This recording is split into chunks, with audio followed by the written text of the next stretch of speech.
Ce mercredi, le ministre britannique des Finances Philippe Hammond a présenté le premier budget depuis le vote en faveur de la sortie de la Grande-Bretagne de l'Union européenne. Cela pourrait-il clarifier la situation en termes de conséquences du Brexit ?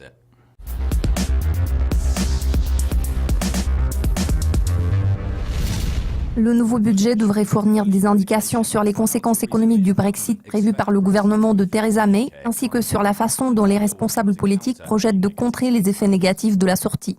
Plus tôt cette semaine, Philippe Hammond s'est félicité du fait que la Grande-Bretagne a affiché un déficit plus faible que prévu en octobre. Les emprunts nets se sont établis à 4,3 milliards de livres, contre le chiffre de 5,94 milliards de livres affiché un an plus tôt. Scott Bowman, économiste chez Capital Economics basé à Londres, a donné le commentaire suivant.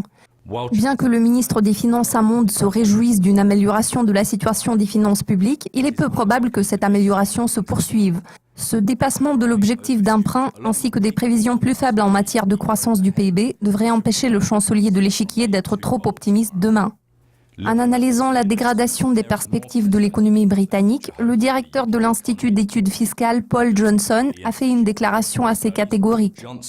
La tâche du chancelier de l'échiquier est très difficile. Sans aucun doute, les données économiques vont se dégrader. Il va devoir emprunter plus qu'il ne le souhaitait. Il n'aura aucune certitude par rapport à ce qui attend le pays dans 4 ou 5 ans. Le premier budget de Philippe Hammond vise à aider les familles à faible revenu. Il est également prévu d'augmenter le salaire horaire minimum de 7,20 livres à 7,50 livres. Le budget prévoit également la construction de 40 000 nouveaux logements au cours des 5 prochaines années pour aider les familles à faible revenu. Cela conclut la revue de presse dédiée à la présentation du premier budget britannique post-Brexit. Restez à l'affût de nos mises à jour régulières sur le site de Dukascopy TV. À la prochaine!